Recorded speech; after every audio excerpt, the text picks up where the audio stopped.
right, Mono Sambolani, hello, how's it? Good evening, good evening, good evening. Welcome to another episode of the Big Daddy Liberty Show. Goodness me, do we not have a interesting show for you tonight as we do the second installment of exposing race hustlers? Yes, that's right. Today we are going to expose another race hustler. You remember last time's episode? I'll put the link of that in the description. Before we get into any of that, let me remind you, please, that if you like the show, do exactly that. Smash that like button, whether you're watching on X, YouTube, Facebook, or on Instagram.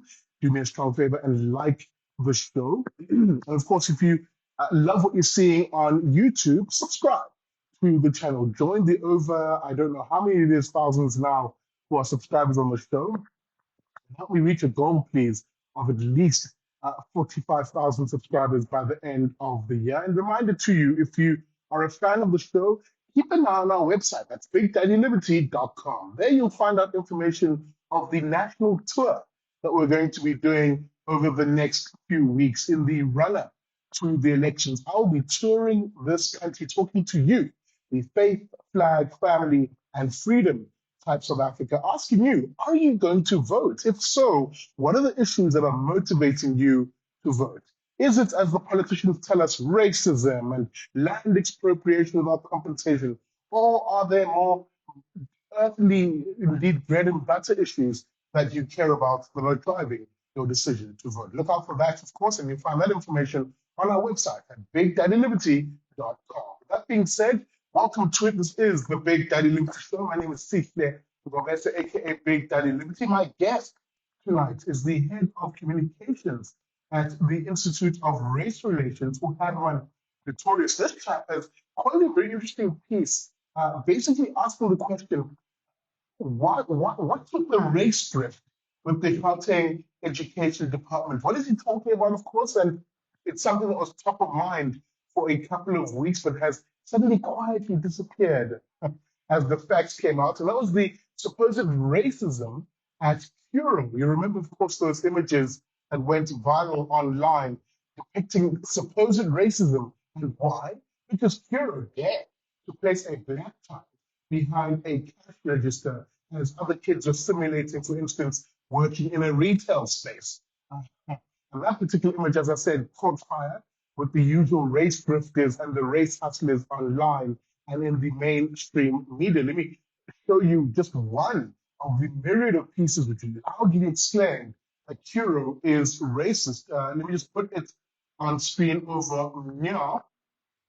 As you can see, a rather laughable situation there of what is this? I think this is EWM, basically saying the GDE calls for a probe into the value system at Curro Holdings after supposed viral racism row. This, of course, if I quickly read over here, relates to the department saying it remains concerned over racial incidents that have reportedly played out at the group schools over the years. The call follows a recent social media post from Curro depicting the quote future of its learners and its schools. In the post, which has since been edited, a white pupil is seen pursuing a prestigious career. Notice how they frame that. They've got to set up the premise of, somehow a cashier job being a lowly, annoying type of piece of work of a job. Again, this is the point I made online, where this is not so much a case of racism, but seemingly a case of snobbishness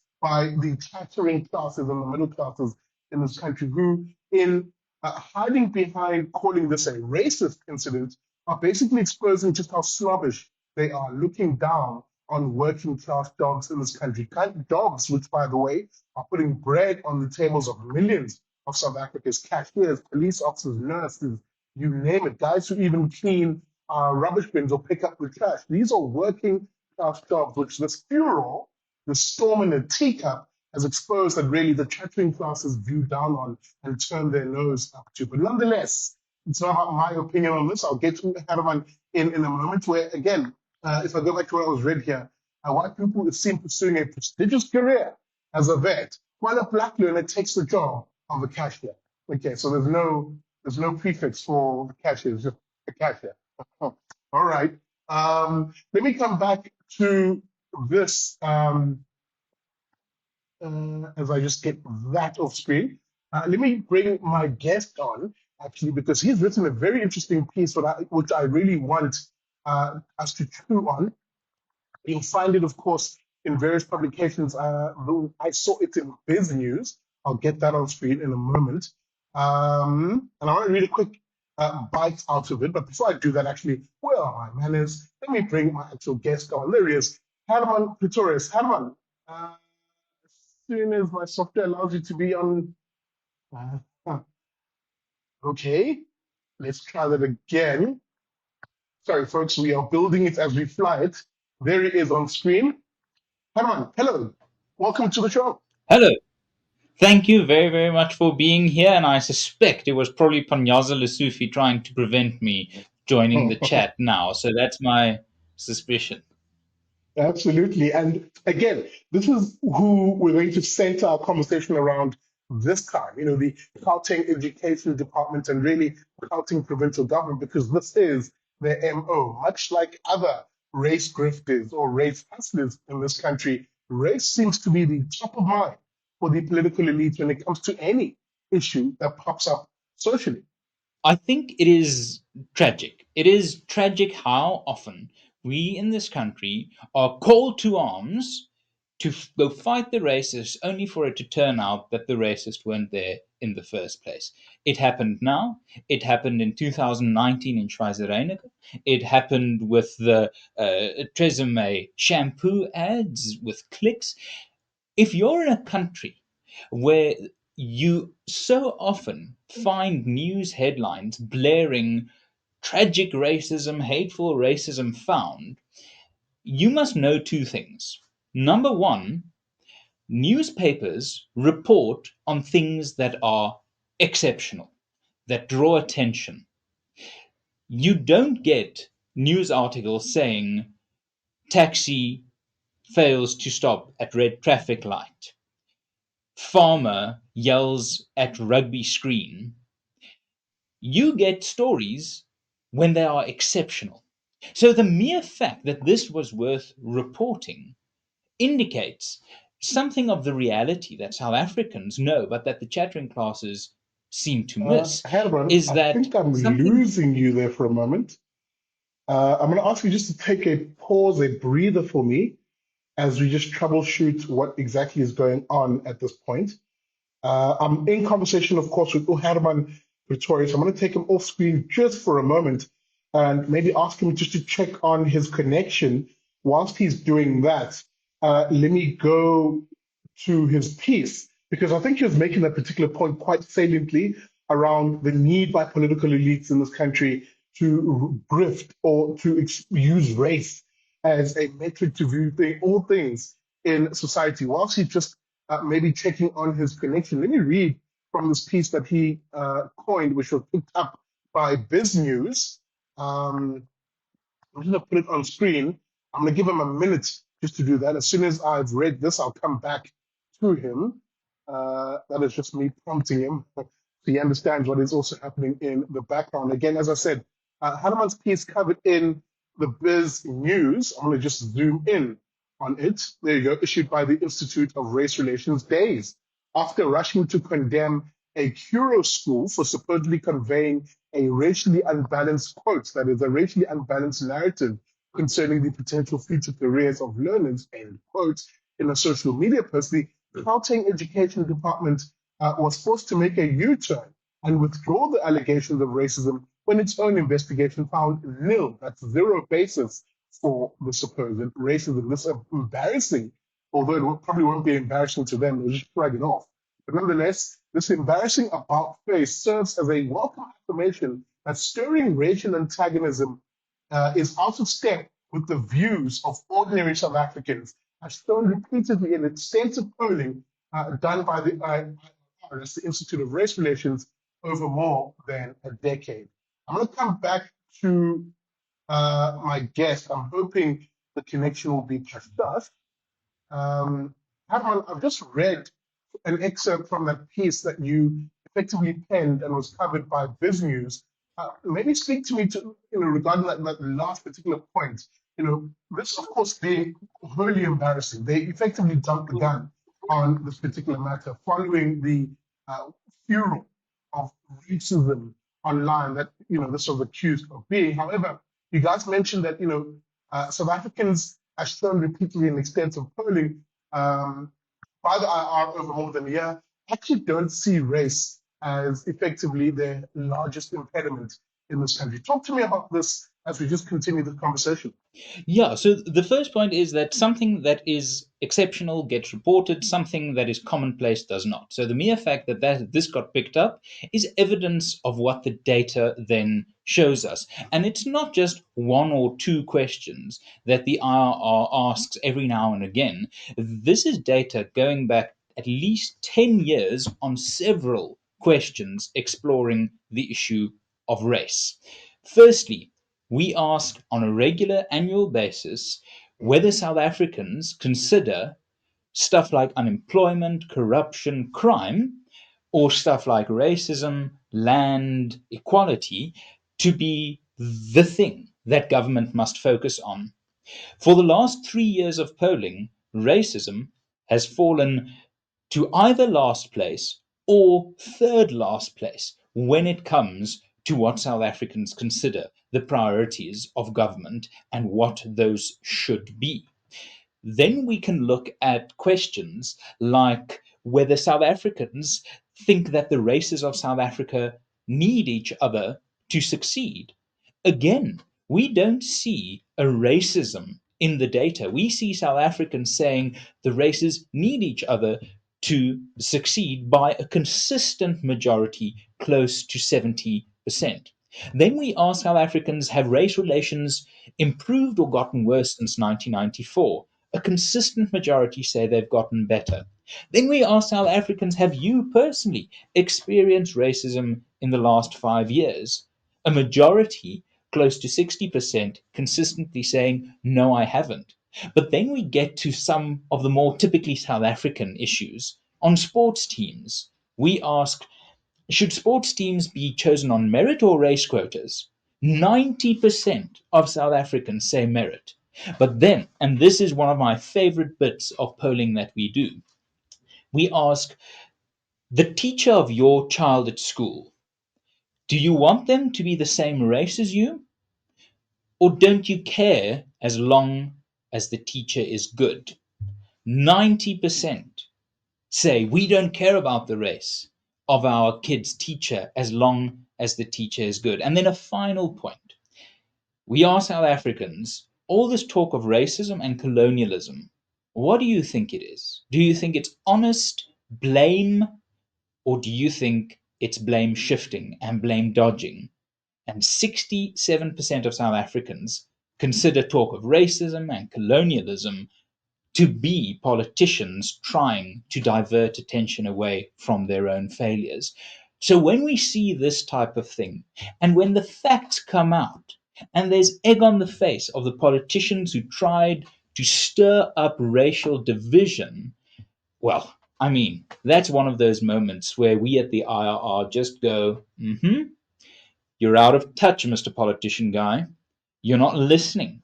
You're thinking that South Africans care about nonsense like this. And let me tell you, Sita, I think your point about snobbishness is so true. My first job was as a cashier, and I never felt that I was on the receiving end of some societal ill. I thought, my word, I'm lucky to have a job in a country where most people are struggling. So when it comes to racism, we've not got this racist mindset in South Africa. And when it comes to what really matters, South Africans are willing to live with a dignity that they don't get from politicians, but that they get from faith, flag, family, and freedom. And that's a dignity that can live whether you're a vet or a cashier. If you can look after your loved ones and provide, that's dignity. And if the politicians want to look down on that, well, they've got another thing coming. So I'm gonna taper off our conversation just with a final point here, because I think it's important to just assure, not because we have a sort of false sense of a kumbaya-esque approach to South Africa and race relations, but actually because the data reflects it, and you've made the point quite clearly here by revealing another data points from the polling that you guys do. But really, for that South African who's worried because they look at social media, right? They look at if they search the Curro hashtag under on X, for example, it's filled with the vitriol of people who are largely characterized as race hustlers of two stripes. There are those who self-identify as black race hustlers. I like to call them blackity blacks because they view everything and all things in society through the lens of their quote blackness. And of course, there's the white social justice warriors who, self-flagellate because how dare they be white? They are the evil of society. They are history's blah blah fish paste, you name it.